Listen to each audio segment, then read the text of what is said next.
11월 19일 인공지능 아나운서가 읽어드리는 남도일보 뉴스입니다. 최근 광주 지역에서 대형 식자재 마트가 우후죽순 생겨나면서 전통시장을 비롯한 중소슈퍼 상인들이 생계를 위협받고 있습니다. 한국유통학회 조사분석 자료 등에 따르면 전국의 식자재 마트의 점포 수는 2014년 대비 지난해 72.6% 증가했습니다. 매출액 비중 역시 36.5% 늘었습니다. 광주의 경우 포털 사이트에 등록된 체인점 형태의 기업형 식자재 마트가 60곳에 이르고 있습니다.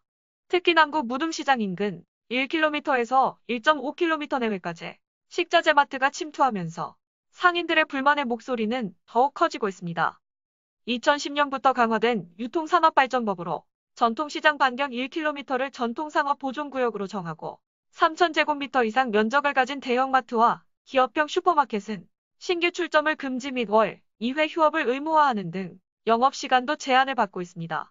하지만 3,000제곱미터 이하의 면적 규모인 식자재 마트의 경우 규제 대상에서 제외되어 있습니다. 실제 이날 방문한 한 식자재 마트는 청과 야채, 정육, 생선 등 농축수산식품부터 공산품, 생활용품 등 생활 전반에 쓰이는 품목을 갖춘 대형마트 축소판이었습니다. 창고형 도매 물류를 내세운 인근 비식자재 마트의 경우에도 자체 PB 상품까지 판매하며 기업형 마트라는 표현이 전혀 어색하지 않았습니다.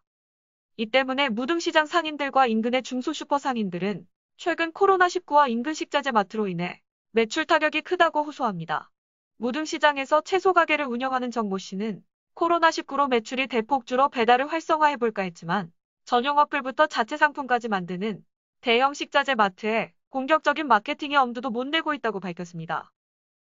식자재 마트 인근에서 슈퍼를 운영하는 김모 씨는 식자재 마트가 동네 곳곳에 들어서면서 골목 상권이 위협을 받고 있다며 대형마트는 규제라도 받는데 식자재 마트는 어떤 규제도 받지 않고 있다고 지적했습니다. 이처럼 식자재 마트로 인해 골목 상권들이 경제적 피해를 호소하는 목소리가 높아지면서 관련 법안 마련 움직임도 본격화되고 있습니다.